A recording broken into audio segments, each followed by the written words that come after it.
অনেকেই কমেন্টস করে যে এরকম অরিজিনাল Tpa 3116 অ্যাম্পলিফায়ারে 24 ভোল্ট 10 এম্পিয়ারের এসএমপিএস ব্যবহার করা যাবে কিনা।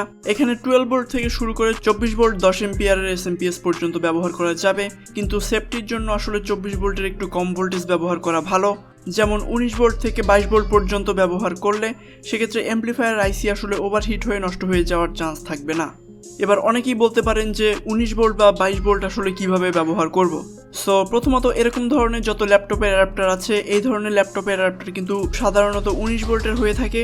সো যদি আপনি এমন কোনো ল্যাপটপের অ্যাডাপ্টার পান যেগুলো 4 এম্পিয়ার 5 এম্পিয়ার অথবা 6 এম্পিয়ার আছে, সো ওই ধরনের ল্যাপটপের অ্যাডাপ্টার কিন্তু আপনি ইজিলি ব্যবহার করতে পারেন, খুব ভালো সার্ভিস পাবেন। দেন যদি এরকম হয় আপনি ডিরেক্টলি 24 ভোল্ট 10 এম্পিয়ারের একটা এসএমপিএস কিনলেন, সেক্ষেত্রে কিন্তু এরকম সাইডে মিনি একটা প্রিসেট থাকে এবং এই প্রিসেট ঘুরিয়ে কিন্তু আমরা ভোল্টেজ একটু আপ ডাউন করতে পারি। সো যদি আপনি 24 ভোল্ট 10 এম্পিয়ারের একটা এসএমপিএস কিনে থাকেন, সেক্ষেত্রে আপনি এই প্রিসেটটা ঘুরিয়ে কিন্তু 22 ভোল্ট অথবা 20 ভোল্ট এরকম সেট করে নিতে পারেন।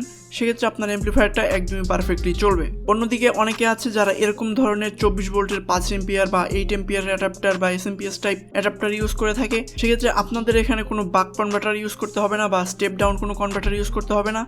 জাস্ট এখানে 6 এম্পিয়ার অথবা 10 এম্পিয়ারের 3টা বা 4টা ডায়োড এইভাবে কানেক্ট করে নেবেন। সেক্ষেত্রে কিন্তু দেখা যায় 2-3 ভোল্ট অটোমেটিক্যালি ড্রপ হয়ে যাবে। সেক্ষেত্রে আপনাদের ওই 24 ভোল্টের অ্যাডাপ্টারের ভোল্টেজ কিন্তু আসবে অ্যারাউন্ড 20 ভোল্ট 22 ভোল্টের মতো। সো এইভাবে কিন্তু আপনারা Tpa 3116 অ্যাম্পলিফায়ারে পারফেক্টলি 19 ভোল্ট থেকে 22 ভোল্টের মতো ভোল্টেজ দিতে পারেন। সেক্ষেত্রে আপনাদের অ্যাম্পলিফায়ার আসলে সেফলি চলবে এবং ওভারহিট হয়ে নষ্ট হয়ে যাবে না। ওয়েল, আজকে ভিডিওটা এই পর্যন্তই। দেখাবো নেক্সট কোনো ভিডিওতে। Till then take care.